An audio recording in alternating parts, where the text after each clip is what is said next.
요즘 말씀을 전하면서 여러 가지 고민들을 해봅니다. 첫 번째는 제가 습관적으로 말씀을 전하면서 인상을 찡기르는 습관이 있습니다. 저도 잘 몰랐는데 주변에 있는 분들이 어디 아프냐 아니면 왜 그렇게 인상을 쓰고 있느냐라고 하는 그런 말씀들을 많이 하셔서 어쨌든 의도적으로 웃어보려고 좀 밝은 모습을 보이려고 노력을 하는데 그렇게 잘 되지 않습니다.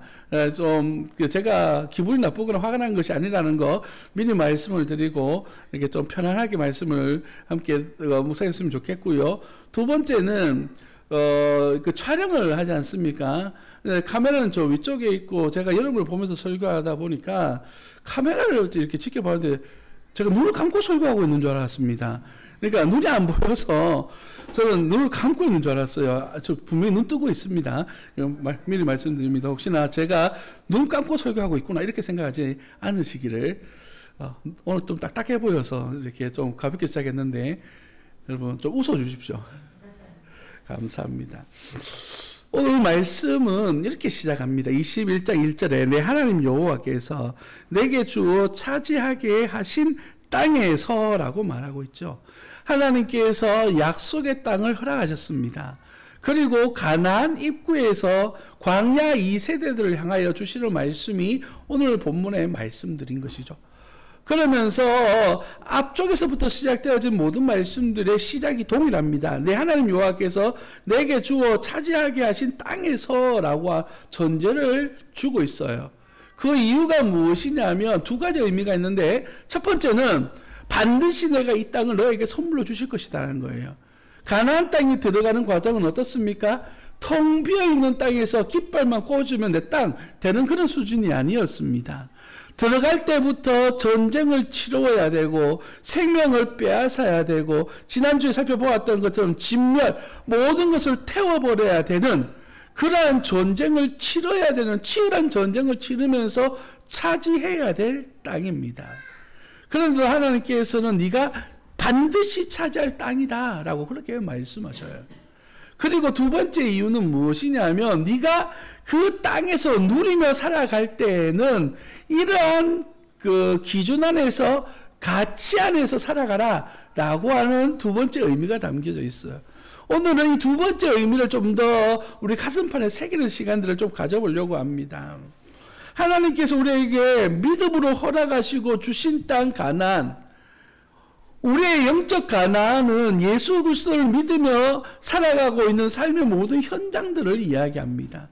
이스라엘 백성들이 지금 차지하여 들어가는 가나안 땅이나 우리가 예수님을 믿고 살아가는 우리 삶의 현장들이나 별반 다르지 않습니다. 그래서 우리는 이 땅을 살아가는 과정을 뭐라고 부릅니까? 영적 전쟁이라고 부릅니다. 오늘 자녀들을 길에 내놓는 것조차도 불안하고 초조하고 하나님 앞에 기도하면서 저들을 책임져 달라고 기도할 수밖에 없고 우리가 하루하루 살아가는 삶의 현장들 속에서도 치열하게 싸우며 살아갈 수밖에 없는 이러한 치열한 싸움이 일어나는 현장이 바로 우리가 살아가고 있는 삶의 현장이다라고 말할 수 있습니다. 불과 며칠 전만 하더라도 우리가 마스크를 쓰면 다닐 수 없을 만큼 참으로 참혹한 시간들을 3년이나 보냈습니다. 요즘 어디 차를 세우고 들어갈 때마다 뭐 빠뜨린 거 없나 생각할 때마다 자꾸 마스크를 이렇게 만져보게 돼요. 얼굴을 만져보게 돼요. 그 습관이 아직까지 남아있고 마스크 안 쓰고 들어가면 왠지 불안한 느낌이 들기도 하는 이러한 느낌을 받으며 살아가고 있는 것이 오늘 삶의 현실이기도 합니다. 우리가 살아가고 있는 이 삶의 현장들과 오늘 본문 말씀이 우리에게 허락하시는 주시는 말씀의 장소들은 어떤 차이가 있고 어떤 같은 의미를 가지고 있는지 차근차근 살펴보면서 말씀의 은혜를 나누고자 합니다. 오늘은 어떤 사람이 땅에서 피살당한 채로 발견되어졌을 때 어떻게 해야 되는가에 대해서 이야기합니다. 1절 하반절에 피살된 시체가 들에 엎드려진 것을 발견하고 그 쳐 죽인 자가 누구인지 알지 못하거든이라고 시작하고 있습니다.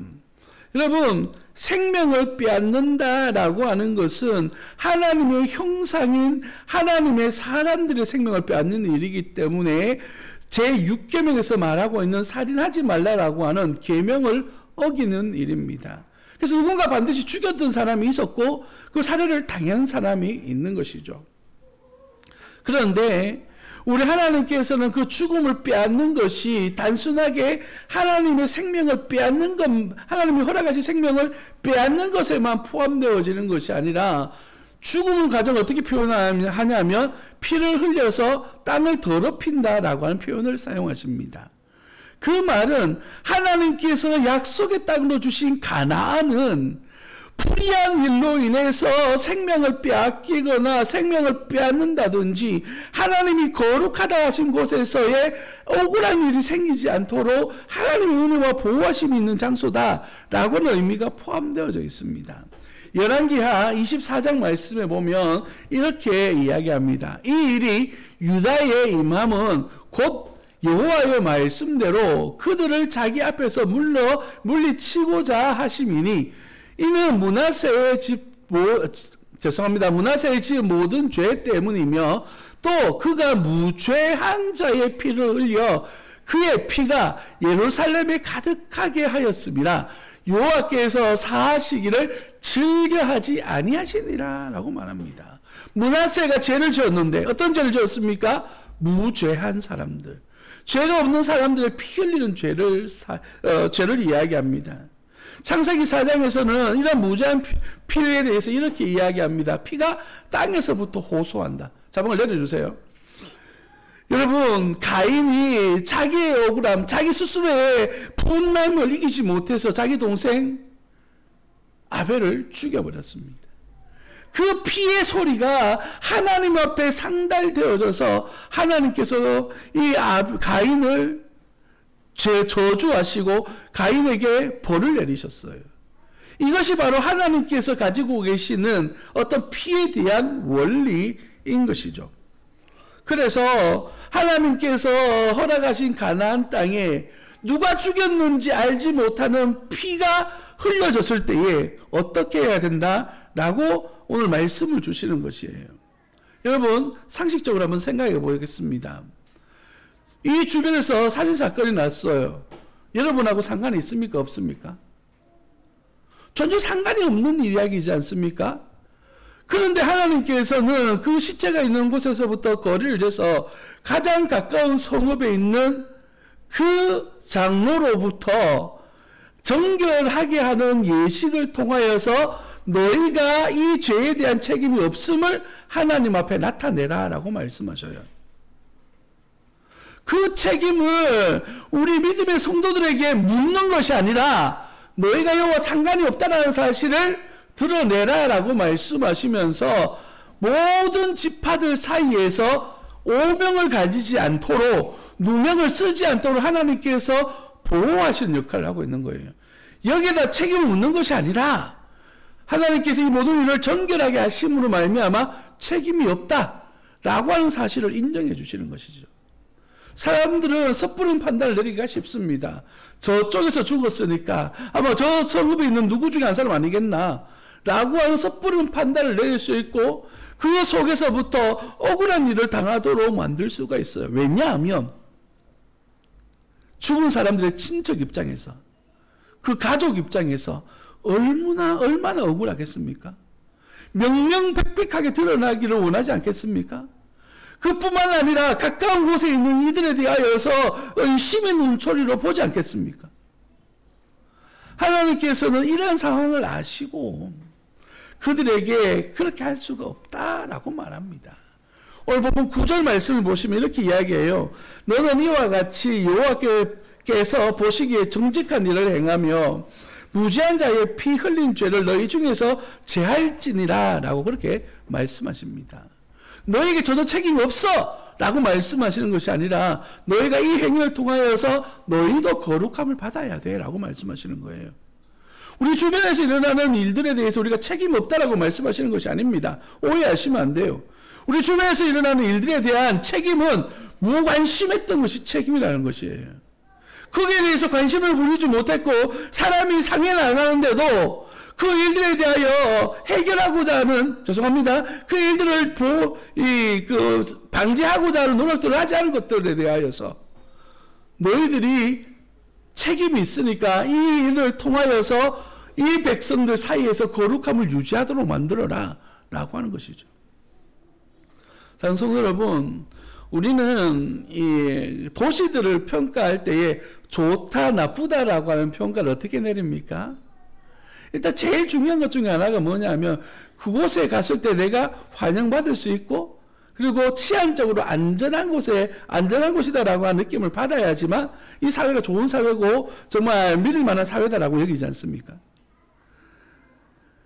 불의한 사람이 무슨 일인지도 모르고 죽어나가고 도둑이 성행하고 사람을 상하게 하는 일이 자유로운 그런 나라라면 우리 쉽게 접근할 수 있을까요? 그렇지 못하다는 거예요. 오늘 하나님께서 말씀하시는 하나님의 나라, 하나님께서 허락하시는 이 땅은 그런 불의가 일어나지 않도록 우리는 보호하고 지키고 돌봐야 될 책임이 있는 곳이에요. 그래서 오늘 3절로부터 나오는 정결하게 하는 행위들을 통하여서 하나님께서는 이곳에서 하나님의 은혜와 하나님의 정의가 실현되어지도록 실천하도록 요구하고 계십니다. 그 과정에서 5절 보시면 레위인이 등장합니다. 레위 자손 제사장들도 그리로 갈지니 그들은 내 하나님 여호와께서 택하신 자기를 섬기게 하시며 또 여호와의 이름으로 축복하게 하신 자라. 모든 소송과 모든 투쟁이 그들의 말대로 판결될 것이니라 라고 말합니다. 여러분, 이 5절 말씀을 자세히 살펴보면 레위 자손에게 판결해라 라고만 말할 수도 있지만 그 과정 앞에 두 가지를 먼저 소개합니다. 그것이 무엇입니까? 첫 번째, 레위인은 하나님의 사람들로 하여금 하나님을 잘 섬길 수 있도록 가르치고 지도하는 역할을 하게 되어져 있다라고 말해요. 두 번째는요, 이스라엘 백성을 하나님의 이름으로 축복하는 역할을 하는 것이 레위인이다라고 말합니다. 이것이 오늘 본문 말씀에 있어서 굉장히 중요한 역할을 합니다. 왜냐하면 그들 가운데 거룩하도록 시키는 일을 하는 이유는 너는 하나님의 백성이야 라고 하는 사실을 깨닫게 하기 위함입니다.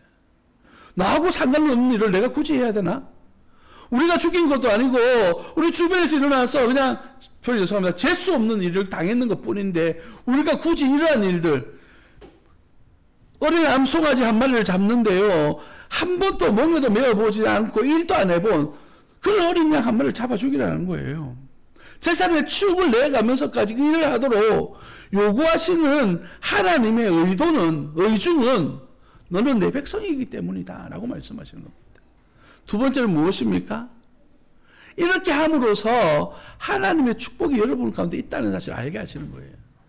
하나님의 뜻대로 하나님의 은혜로 살아간다는 것은 곧 하나님의 축복과 사랑을 누리고 살아가고 있는 것을 의미하는 겁니다. 여러분, 가끔 제가 하는 예화 중에 하나가 자녀들에 대한 예화를 많이 듭니다. 우리 자녀들이 부모에게 용돈 달라고 요구하는 거 혹시 들어보셨습니까? 자녀들은 용돈 달라 할 때 너무 당당하게 이야기합니다. 용돈 주세요. 이유와 목적 없습니다. 돈 주세요라고 이야기해요. 우리는 어떻게 합니까? 직원에게 월급 주듯이 이유와 상황을 따져서 줍니까? 물론 그럴 때도 있지만 대부분 그냥 줍니다. 그리고 잘 활용하겠지라고 하는 믿고 주지 않습니까? 정당한 대가를 주는 것이 아니라 내가 사랑이라고 하는 그런 기준 안에서 주는 것이에요. 우리가 하나님의 백성으로 축복을 누린다라고 하는 것은 바로 이런 의미를 가지고 있는 거예요. 하나님의 백성이 하나님 백성답게 산다는 것은 결국에는 내게 허락하신 이 땅에서 하나님의 말씀대로 살아가고 그 말씀 안에서의 축복을 누리며 살아가는 삶, 그것을 이야기합니다. 계속해서 성경은 전쟁에서 있었던 이야기를 다루어주고 있습니다. 전쟁터에 나아갔다가 승리하고 돌아오는 과정에서 전리품 중에 하나인 여인이 있었습니다. 그리고 그 여인의 아름다움을 보고 한 남성이 이 여인과 결혼했으면 좋겠다라고 하는 마음을 품었어요. 그때 어떻게 할 것인가에 대한 이야기가 오늘 하반절에 나옵니다. 바로 10절로부터 14절까지 이야기해요. 여러분, 전제가 하나 있는데 그것이 무엇이냐면 이 여인은 포로라고 하는 사실입니다. 포로라는 말, 다른 말로 표현해 보자면 원래 우리 공동체 안에 있었던 이가 아니었어요. 이방인이었죠. 하나님의 사람들은 이방인과 결혼할 수 없습니다. 특별히 이 시대에는. 그런데도 불구하고 포로로 잡았고, 그래서 노예로 삼아야 될 여인을 내가 아내로 삼고자 했어요. 이 말은 우리로 표현해 보자면, 표현이 정말 죄송합니다, 첩 삼고자 했다는 것이에요. 그러니까 내 아내로서의 의미가 아니라 그냥 가볍게 놀 상대를 찾는 것과 마찬가지인 것이죠. 그런데 오늘 본문 말씀은 그렇게 이해하지 못하도록 요구하고 있습니다. 요구하는 것이 무엇입니까? 첫 번째, 그 여자 노예의 머리를 밀고 손톱을 깎고 포로의 의복을 벗기도록 합니다. 그 이유가 뭐냐면 이제 깨끗하게 씻김으로 말미암아 무엇되는 것이죠? 포로에서, 이방 여인에서 이제 이스라엘 공동체 안으로 받아들여진 여인으로서의 모습을 인정하라는 것이죠. 두 번째는요, 부모님을 위해서 애곡해라. 그래서 이제 너는 저 이방인의 백성이 아니라 하나님의 백성이라고 하는 사실을 스스로가 판단해라. 30일간의 시간을 주는 이유는 그 기간 동안에 데려왔던 남자가 마음이 변하는지 안 변하는지를 보기 위해서입니다. 그리고 마음이 변하지 않고 정말 그 여인을 사랑할 수 있다면 포로가 아니라 정식 아내로서 받아들여라 라고 그렇게 말합니다. 사실 여러분, 이것 또한 같은 의미입니다. 하나님의 백성이 하나님이 허락하신 땅에서 살아가는 것은 어떠한 생명 하나도 가볍게 여겨서는 안 된다는 것이에요.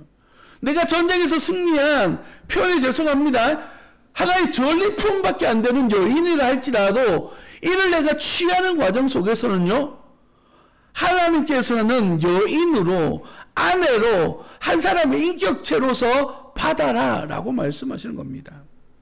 그 과정 가운데 14절 말씀을 보니까 그 후에 네가 그를 기뻐하지 아니하거든 그를 마음대로 가게 하고 결코 돈을 받고 팔지 말지라 내가 그를 욕보였은즉 종으로 여기지 말지니라 라고 말합니다. 남자 마음이 얼마나 잘 변하는지, 아내를 삼았다가 싫어졌습니다. 그래서 아내를 보내는데 어떻게 보내라고 이야기합니까? 다시 종처럼 생각해서 팔아버리지 말아라 합니다. 하나의 이스라엘 백성들처럼 대우해서 어떻게 하라고요? 증서를 써주고 그냥 내보내라는 거예요. 이스라엘 공동체 안에서 자유스럽게 살 수 있도록 그렇게 이혼 정서를 써서 주라는 것이죠. 이제 이 여인은 완전한 자유함을 얻고 누리게 되는 겁니다. 오늘 본문 21장 1절에서부터 14절에서 하나님께서 이스라엘 백성들에게 말씀하시고자 하는 의도는 바로 네가 하나님의 백성이라면 책임 있는 행동을 하며 살아가야 된다는 것이에요. 우리가 이 땅에 보낸받은 그리스도의 제자로서 부름받았다면 우리는 이 땅 가운데에서 하나님의 백성다운 삶을 살아가야 된다는 것입니다. 전혀 내가 세상적 가치와 기준 속에서 내 마음대로 내 뜻대로 살아가는 그것은 하나님께서 용납하지 않으시는 거예요. 하나님의 백성이라면 하나님의 백성다움을 드러내라는 것이죠. 2023년도 세움교회 표가 바로 이와 같습니다. 하나님의 말씀 안에서 그리스도의 제자다운 성도다운 삶을 살아가라 라고 하는 말씀이죠. 우리가 하나님의 백성 되어졌다면 지금까지 내가 알고 누려왔던 그 가치의 기준이 아니라 하나님의 말씀의 기준으로 올라서기를 예수님 이름으로 축복합니다. 오늘 본문을 읽으면서 묵상하면서 설교를 준비하면서 김서택 목사님이 쓰신 책 가운데에 이런 문장이 있었습니다. 이런 기독교도 너무 많이 가진 자들의 종교가 되어버렸습니다. 원래 기독교는 저 멀리 배는 천성을 향하여 가는 종교인데 이 세상에서 너무 많은 것을 쌓아두려고 하는 것 같습니다. 우리 기독교가 다시 가난한 자의 종교가 되어야 합니다. 세상에 많은 욕심을 먼저 교회가 내려놓고 오직 예수님의 십자가를 붙들 때 기독교의 능력이 나타나게 되는 것입니다. 라고 이렇게 기록하고 있습니다. 이 말씀을 읽는데 얼마나 감동이 되어지는지요. 정말 교회뿐만 아니라 나뿐만 아니라 교회가 자꾸 무언가를 소유하려고 하는 가치를 가지기 시작하는 거예요. 그래서 좋은 거 우리가 누릴 수 있는 것들, 이런 것들만 쫓아가기 시작해요. 그래서 많이 모으고 뭔가 힘을 가져야 되는 것처럼 생각하는 것이죠. 그래, 교회는 어떤 곳이라고요? 가난한 자의 종교가 되어져요. 그래서 너희가 가난해져라라는 것을 이야기하는 것이 아닙니다. 심령이 가난해져서 하나님을 소망하고 또한 내 이웃을 살필 줄 아는 여유로운 마음을 가져라, 이 말이에요. 집착하여 내 것을 쌓기 위해서, 집착하여 아름답게 만들기 위해서 살아가는 종교가 아니라 하나님 앞에 소망을 두고 그 마음을 품고 교회를 세우고 가정을 세우고 이웃을 세워가라 라고 하는 주님의 음성인 것이죠. 오늘 이 말씀을 받는 저와 여러분들 생명의 존엄성, 한 사람을 귀히 여기고 하나님의 나라가 얼마나 소중한지를 깨닫고 하나님 나라를 누리며 살아가시는 복된 자녀 되시기를 예수님 이름으로 축복합니다. 기도하겠습니다.